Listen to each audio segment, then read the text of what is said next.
a lot of y'all, those of you guys who don't know, Chey is a radio host, media personality. She's a lot of things. She's a businesswoman, and of course, she is a bison. HU. So Hey, you know. Howard in for sure. Oh man, I wanted to have you in the show, man, because I feel like a lot of people were saying, Lysious, why you doing an IG live show? Why now? All that sort of thing. Not because everyone is doing an IG live show, but because I wanted to do something that I feel like speaks to the culture, something that speaks to the time that we're in right now, and a show that really has something for everyone. So, and I feel like a lot of times we look at people in the industry and we don't look at the fact that there's so many superstars in our midst, in our circle, that we're supposed to celebrate. And part of what we want to do on this show is to spotlight people like yourself who are making moves, people like yourself who is really out here just living that life. And that's really what I want to do with this show, even as we talk about other people who are, maybe out there. But I believe that charity begins at home. So before we celebrate those people, let's celebrate what we have at home. You know what I'm saying? Right. That sort of thing. So that's one of the reasons I wanted to have you on the show, because I feel like when I think about people who are right now just on the up and coming and just really making their own waves, you're one of the ones that come to mind. And thank you. And it's been a journey for you.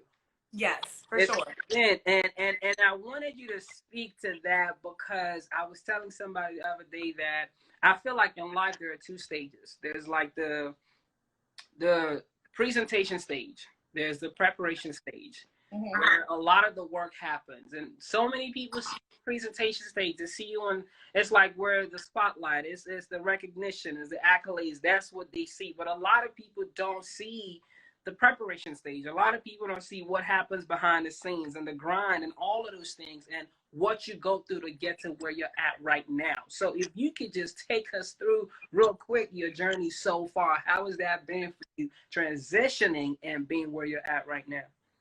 Well, I don't even know if we have enough time to am I echoing to y'all? I can hear you good, but okay. Yeah. I'm kind of echoing on my end, but it's okay. So I don't even know if we have enough time to even go through the whole journey situation, but just brief background. I feel like anyone who's been following me for probably the past 4 or 5 years on Instagram has definitely seen my journey. Went to Howard, started out as a communications major, journalism major, and you couldn't tell me that I wasn't gonna be, on one part. I was gonna be the next Free. I was gonna be, the next AJ, Martinez, or what have you. And at that time, when I was at Howard, no one tells you that if you want to be in media, or I would even broaden it to the entertainment industry in general, it doesn't happen fast. Your path and your journey is not gonna look like anybody else's. So the opportunities that may have come to someone else, or the way someone else may have gotten into the door, isn't necessarily gonna be how you do that or how you get into the door. Which I feel like is a blessing and a curse. A blessing in the fact that you really can forge your own way and your own journey into the industry. There is no right or wrong way on how to break in. But the curse to that is that you don't have a roadmap to get to where you want to be. It's not like being a doctor where you gotta go to undergrad. You have to take science and math classes. You have to go to med school. You have to go residency. It's not like that, in this industry at all. So when I graduated, while I was in college, before I graduated, I was working with Yen Smith, and she really had me at the forefront of pushing her lifestyle blog and digital magazine. And so I started as a writer. I quickly moved up to be an editor, and then probably about maybe close to a year later, I became the editor-in-chief. And that's when the blog and the magazine. What was that magazine again? Huh? What was the name of the magazine that you just mentioned? It was called Everything Girls Love. Okay. And now that platform has transitioned to be something completely different. But I was there from the very beginning, and it really took on a life of its own. I wasn't necessarily expecting to build a personal brand from that title. So that's how like a lot of people probably started following me or getting to know me, was through me being the editor-in-chief of that publication. So I did that for a really long time, but as I was doing that, I was working full time. Because my goal was to not go back to Hampton, Virginia. Like, y'all, nobody was trying to go back to Hampton, Virginia. I was going to take my ass to stadium before I went back to Virginia. Like, so I had to work. And so I went into PR. I was working for a television station. Then I went into PR. Then I found myself in consulting and accounting. And it wasn't until, mind you, I graduated in 2013. Yeah. So not until 2018 did I get my job at KYS. Wow. So that entire time, I was working for EGL. I did a podcast here in the DMV called The Mix Up Show. A lot of people from the DMV started to get to know me from that because, you know, I was just on the scene from doing that stuff, like talking to a lot of different local artists, local businesses. And I would say that's how I got more embedded into, like, the DMV community through that show. And from that show is how our old program director, J1, basically discovered me. Wow. For KYS. And of course, you know, Dominique is like one of my best friends. Yeah. And the crazy part is she was in LA at the time. And while she was in LA, we were like, dang, like, I miss you. Like, I really wish you would come back to the East Coast. Like, wouldn't it be so cool? Like, we both worked at KYS. We could do our podcast. And it'd be lit. And we literally manifested that. Because 2 years later, she's coming back to DC to work at KYS. She had met J1 at the BT Awards. And she was like, yeah, like, they really want to do, like, this podcast. And you have podcast experience. Like, let's do it. We can use their resources. We can use their money. We can do our podcast. And that's literally how it happened. Like, we spoke that 2 years before it actually happened. And it was just crazy how the chain of events, like, actually happened. But, and I was behind the camera. If y'all don't know, I was the dude behind the camera. You was. Lysious was behind the camera doing our podcast. And I say that to say, like, those type of instances or the way that happened, you have to have so much patience. Because at the time, I had said, like, you know, I'm going to get up on radio. Like, I'm doing my thing in the online space. I'm making money. Like, you know, I'm still hosting. You know, I really built my brand in the DMV on my own. I didn't have Radio 1 as, like, this big machine, like, pushing my brand. Like, that was all me. So I was like, you know, clearly I can do this on my own. I don't need iHeartRadio or iHeartMedia. I don't need Radio 1. I can do it on my own. So I had, like, subconsciously kind of given up on that idea of, like, being on the radio, which was always my first love. Like, when I got to Howard, that's the first thing I did was go to the student radio station to get a job there. So I feel like that story just shows you that, like, you have to have patience, and God's timing is always going to test your faith. Always going to test your faith. Like, nothing that He gives you that is worth you having is going to necessarily come easily or come when you want it to come. But if, like, you have patience, and when He says, like, faith the size of a mustard seed, like, He really means that. Because as I told you, I had given up. Like, I didn't say, okay, I'm not going to go for it anymore, but I wasn't actively chasing it. I was just kind of doing my thing. I was doing EGL. At the time. Right. And it was, you know, it wasn't anything that was in my foresight at the time. It just kind of, like, hit me in the face. So that's amazing. Because shouts out to my friend Niall Campbell. She checked in. What's up, Niall? And Naya is a very good friend of mine. She's also in the media space, you know, doing what you're doing as well. And it's important that you talk about patience, because a lot of people feel like it's an overnight thing, and that's why let's start off on that. I want to start right there because so many times in this industry, people see the spotlight, people see the limelight, people see the recognition, not so much of what goes into it. And you have to go on your knees and in your own quiet time and talk to your God and say, is this really what I want to do? And something else you pointed out that I think is so important too was you mentioned the fact that just because this is what God has created you to do, called you to do, doesn't mean it's not going to be challenges involved. Exactly. So a lot of people feel like, well, if God's in it, why am I facing challenges? Why am I facing these hard times? And to anyone watching, you know what I'm saying, it's a word for you. Like, just because God is in it doesn't mean it's not going to be challenges along the way. You know what I'm saying? And long as you like you said, you had that faith you're pushing. And something as you mentioned, you were at peace where you were at. Like, you got to a point where it's like, that's that part right there too. Right. That's it right there too. Is that like you have to be at peace with where you are, and like I knew that wasn't the end. Like I knew it wasn't like this is all that I do. But I was like, you know, I'm doing my thing right now. I'm cool. I'm not necessarily focused on what's next or what's to come. And like that's when it came, and I was like, is this shit really happening? Right. Like when I went into KYS to sign my contract that day, I was like, it is like insane how this is happening.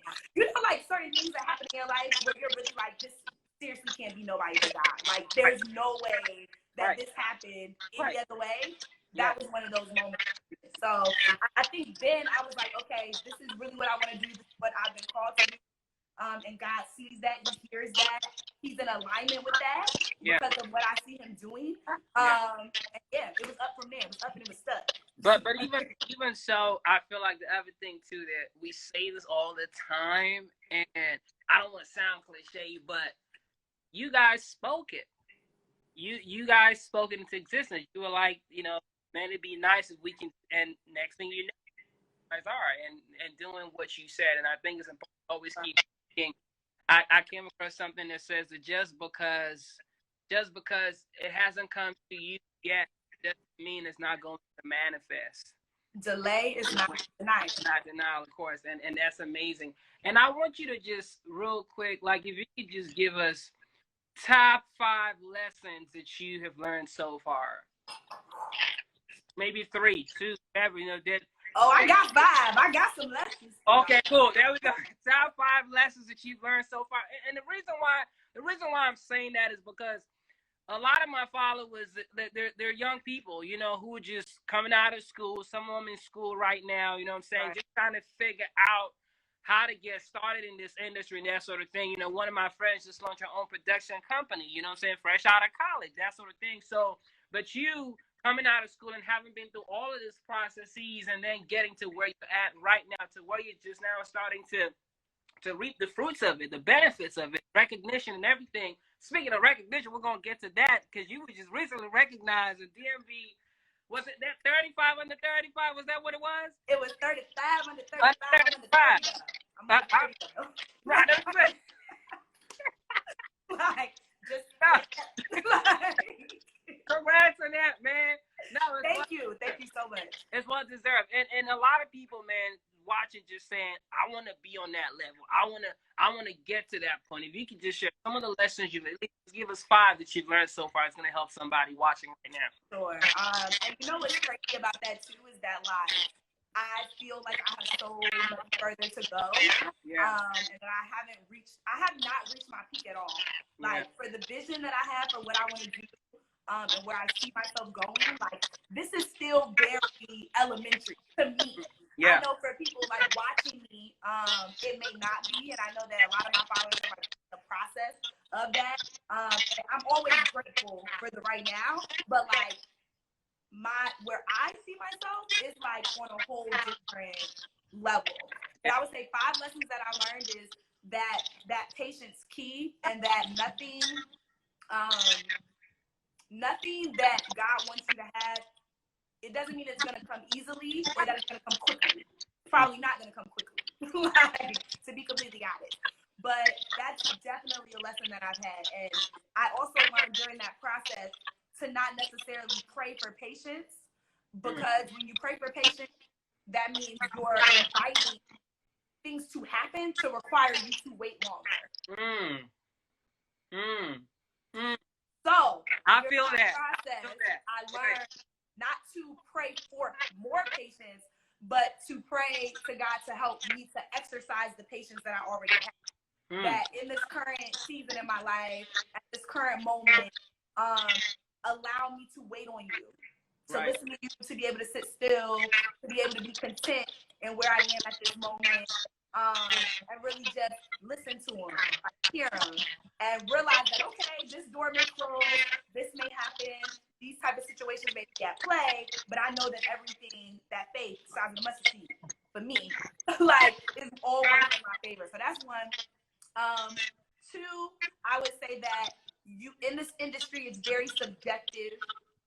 It's honestly based on who likes you, who likes your brand, who likes your sound, who likes your voice. And because it's so subjective, you have to have tough skin. You gotta have tough skin, and you can't take things personally.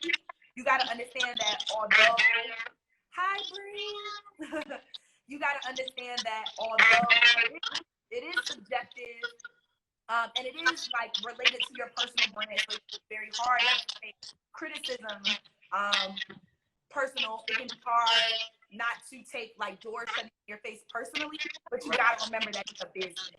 Just how, Radio 1, iHeartRadio, iHeartMedia, TV, wherever, just like all these businesses operate in a way that is most beneficial to them, I have to operate in a way that's most beneficial to me, and I have to play the cards that I've been given the right way. Right. And that's what I tell any like aspiring media personality because a lot of people, you've seen them, they'll come into the station, they're bored out, they want to be on air, but they don't have patience. They don't want to do the overnight shift. They don't want to do the little digital show. They want to be middays. They want to be weekends. How you go fresh out of the gate? You want to be midday.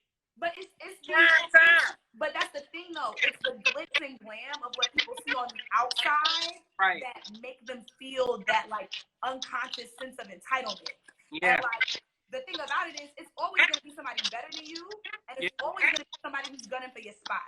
Yeah. And for that reason, no matter what opportunity, when I got hired at KYS, I got hired to do a podcast, period. Like, I got hired to do digital.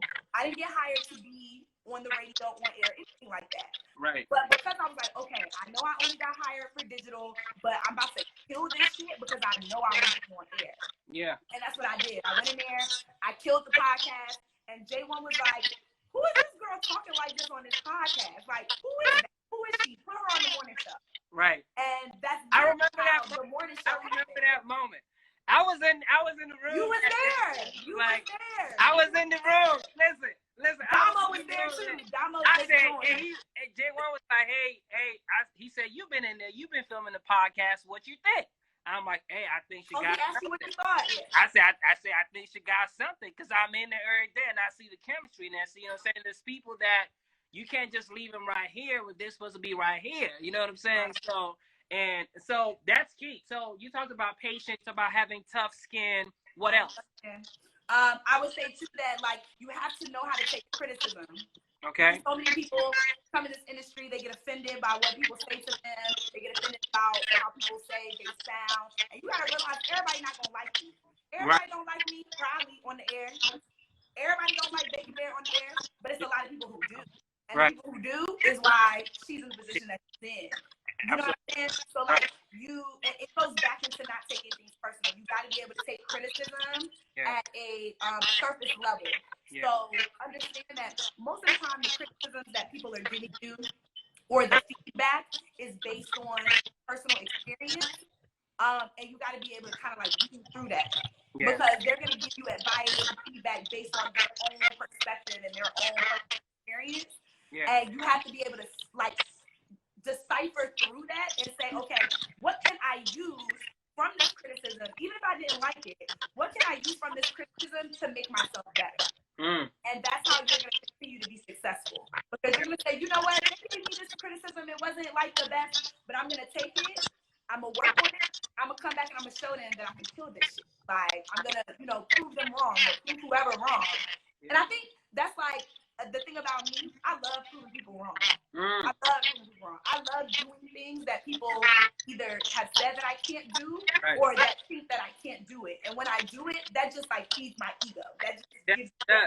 And not to mention too, I think it was you that posted something about, the fact that sometimes you got to let people doubt you You gotta let people underestimate you. Why God works on you and God really elevates you, because then when it happens, it's like it's more of the glory, it's more of a celebration. It's more like, oh my goodness, who would have thought? You know what I mean? So I tell people all the time, like if people are doubting you, like don't take it personal. Like your job is not to get mad. Listen, I don't care if you're doubting me. My whole thing is to prove you wrong. So okay, cool.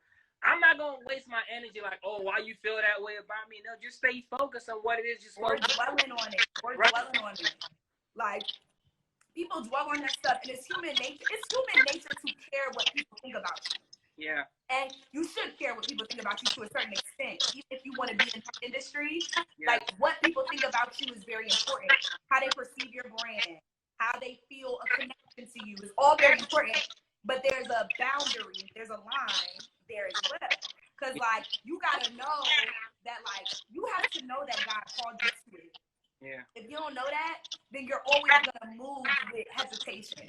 You're not gonna make decisions with confidence. Yeah. It's always gonna be a little like, oh, I don't know if I should do this because I don't know what this person would think. Oh, I don't know if we should post this episode, Lysious, because I don't know. Like, I don't know if it's good. It's like, fuck it. We shot it.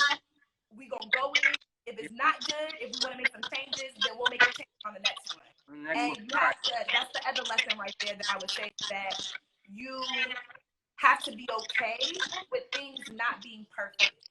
Okay. They'll get perfect. Right. The more that you do it, the more episodes you do, the more recording you do, the more makeup you do, the more you learn about your business, it will get perfect. But you can't wait until it's perfect to do it, because you'll never do it. Like, all right. Give us. So I think that was 4 lessons. I think that's all I got. Okay, that's what I mean. I think you gave us like 10. You know what I'm saying? Because you had mentioned being independent and you just doing your thing and not thinking of anything else coming of it. Like you weren't pressed about, getting the limelight or whatever. You were just like, I'm gonna do my thing and just. So that's a lesson right there. So for a recap, if y'all just tuning in. Ooh, wait a minute. One more lesson. This one's from Angie Ann. Okay. Wait for it, because this was a good one. Right. I will never forget this day. It was like probably my first day on the morning show. Yeah. Or maybe it was the day before my first day. And she took me to breakfast. And she was like, no matter what you do, every time you come into that studio, you perform. Yeah. Period. Yeah. You do your best, you bring 100%, and you perform. And that's what I did. There have been times I would literally be driving to the station crying, and when you get in there, you got to turn it off, you got to smile, you got to talk, because you're trying to make other people's day. You're trying to entertain other people. So you can't come in there sad. You can't come in there bringing baggage from like whatever happened with your boo or with your friend or whatever. So that was another lesson that she taught me, was that no matter what you're doing in life, no matter what your craft is, you always perform. Always. Like, that's amazing. So just a recap, y'all just tuning in. She said, be patient. Number 1, gotta have tough skin. You also know how to take criticism and be okay with not being perfect, and always coming with your A game, no matter what you got. And you got a lot of things going on. Speaking of what you got going on, you got a lot of things going on. You got businesses you're getting ready to launch, and if you could just touch on that, and what you got going on right now in the media space. I know that you have a few things. Yes, before we go, so SNS Glamour, that's my baby. Before media or after media, I'm a beauty girl. Yeah. So check that out if you're under the snsglamour.com.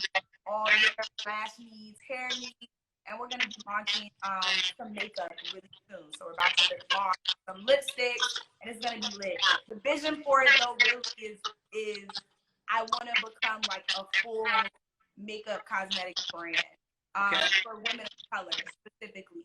And I want it to be very inclusive, very, very inclusive, like non-binary, LGBTQ, Black, white, everything. Native American, all of them. The second thing to that, because of everything that's been happening, like with the Black Lives Matter movement, all of the death that we've seen this year, I started to just educate myself a lot more on just my history as a Black person.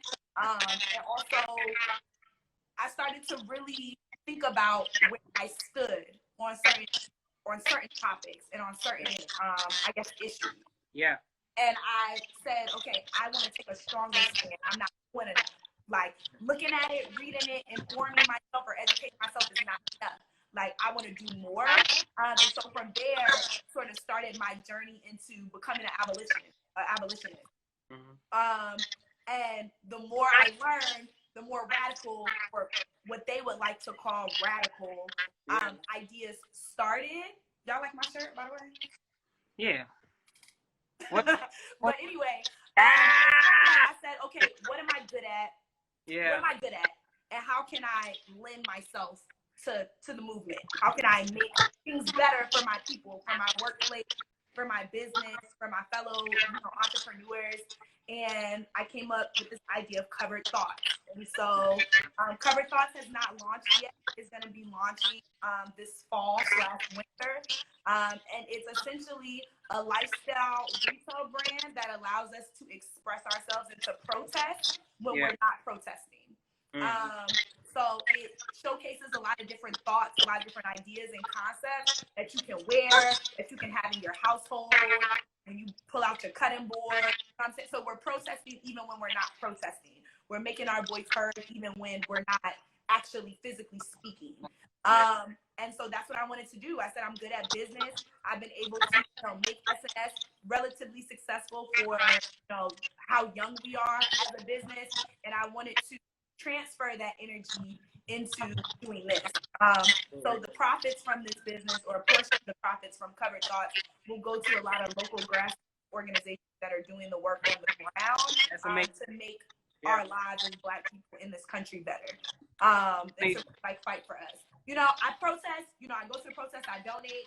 However, that sort of activism isn't necessarily my cup of tea. I think where my activism is definitely in the corporate arena and in business. And so that's where I decided I wanted to. And I think that's too. I think that's very key, because people don't realize what role money plays in all of these things. Right. Business side of it, that's key. And before I let you go, I got to ask you this, though, because I was talking to somebody about this the other day, because we got to have a way a little bit. I look at you as an independent woman, a boss who has her own thing going on. And we were talking about the misconception that people have of independent women. The realm of sometimes how some guys feel intimidated to be with an independent. So what do you think is that misconception that people have? Is it that independent women don't need a man, or what's the because I feel like it's a big misconception. I mean, so I'll say this, because I know my girl Cheryl Jackson's about to come and give y'all and bless y'all. So I'm gonna get out of way. But I would say that nobody needs a man. First of all, men are like dessert. They're extra. They're not necessary to your life and your growth and what God has called you to do. A man's not necessary. Do we want a man? Hell yeah. Who doesn't? Like, any woman that tells you she doesn't want a man is lying, and it's a deflection of the insecurity of not having one, or not being able to find one that she feels suits her. Yeah. So the alternate reaction to that is to say, I don't want a man, or I don't need one. But girl, you're lying, okay? You're lying. But I would say the misconception there is that, like, a lot of men want an independent woman, or they want a woman that has her own stuff going on, is a boss in her own right, doing her own thing, doesn't need him. But I think where a lot of men get tripped up is they don't realize, like, the sacrifice that kind of comes with that. Like, she may not always be able to be there for you, or to be at your every beck and call, or for the world to revolve around you every day, 24/7. And some men can't handle that. Yeah. Also, some men can't necessarily accept you being able to do certain things or get certain opportunities without them, especially industry men, especially. Yeah. They want you to need them for that connection, to get into that room, to go to the BET Award. Right. And when they realize that you don't need them, it's sort of like, oh, she's mixy. Oh, I don't want no mixed girl. Or I don't want a girl doing this. Or I don't want a girl that's always on Instagram. Yeah. You don't want a girl that's always on Instagram because you know what you be doing on Instagram. So you don't want her on Instagram because you know what your ass be doing. Like, so I will say that in this position, because I guess I'm technically a public figure, I don't necessarily see myself that way. But Dominique tells me all the time, you're a public figure. And from being that, a lot of men are intimidated by that. And it takes a really special man to be like, you know, it takes a very confident man to be like, I can stand beside you and let you do your thing, let you be in the room, take your pictures, be your intern, to get your content, and when it's my turn, you're gonna do the same thing to me. It takes a special man to do that. It's been a point of contention, like in every relationship that I've been in, except for this one. We talked about that on your Love Life Lesson show. Right. Every boyfriend that I've had up until my current relationship, my career has always been an issue. Like, always been. So.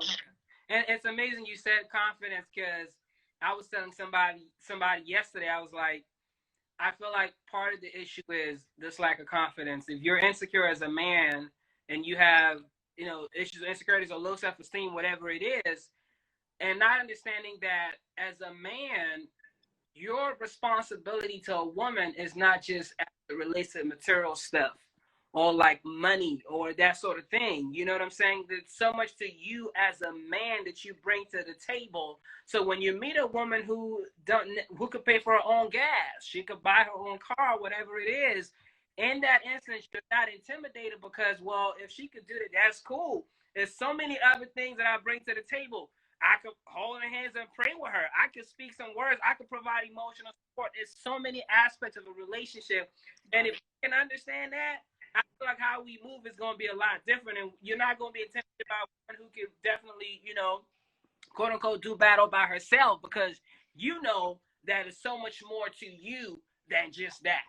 Right. And I feel like as God, and that's the thing too, like, with a lot of men, if they are not in a financial position to provide in a way that they feel like they should be able to provide financially, they're not able to focus on the other ways that they need to be providing. And I understand that, because as a man, like, society puts so much pressure on y'all to provide, and women do too. Because me, as I make my own money, I'm a 6-figure earner. Any guy that I'm dating, I'm not trying to date the nigga that make 40,000. That's just not me. That's not my ministry. Any woman that does, that's your bitch. All I'm saying is personally, like, that's not my ministry. My dad was a provider. He raised me in that way to say, like, a man has to take care of a household whether you're in it or not. So he has to pay rent whether you're in it or not. He got to pay bills, water, food, whether you're there or not. So if a man ever has a problem with providing for you, that's a man that you don't need to be with. So because I was raised, everybody's raised different, but because I was raised in that way, that's just, it's been second nature to me. But men get intimidated by that, because it's sort of like, okay, well, if you don't need me financially, then, like, what am I here for? And they don't realize that, like, I need you to do more. I can buy my own shit. You buy me things or provide is extra. But, like, what I need from you is, like, somebody that I can come and vent to. Somebody who's not going to call me dramatic or that I'm, doing too much or whatever.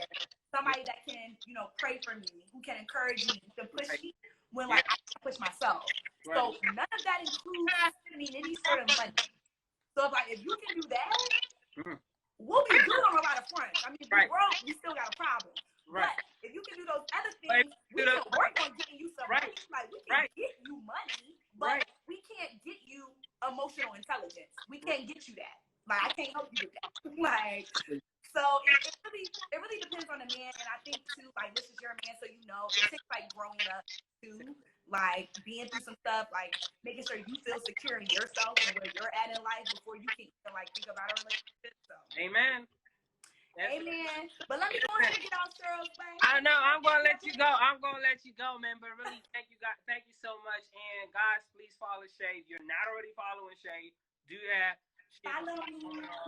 Has a lot coming, so please stay in touch. And we're gonna be following, paying attention to what you have going on. And we're always rooting for you. We're here supporting everything that you got going on. So once again, thank you so much for. Thank you. We'll talk soon. Oh, are you saving this live? I can save it.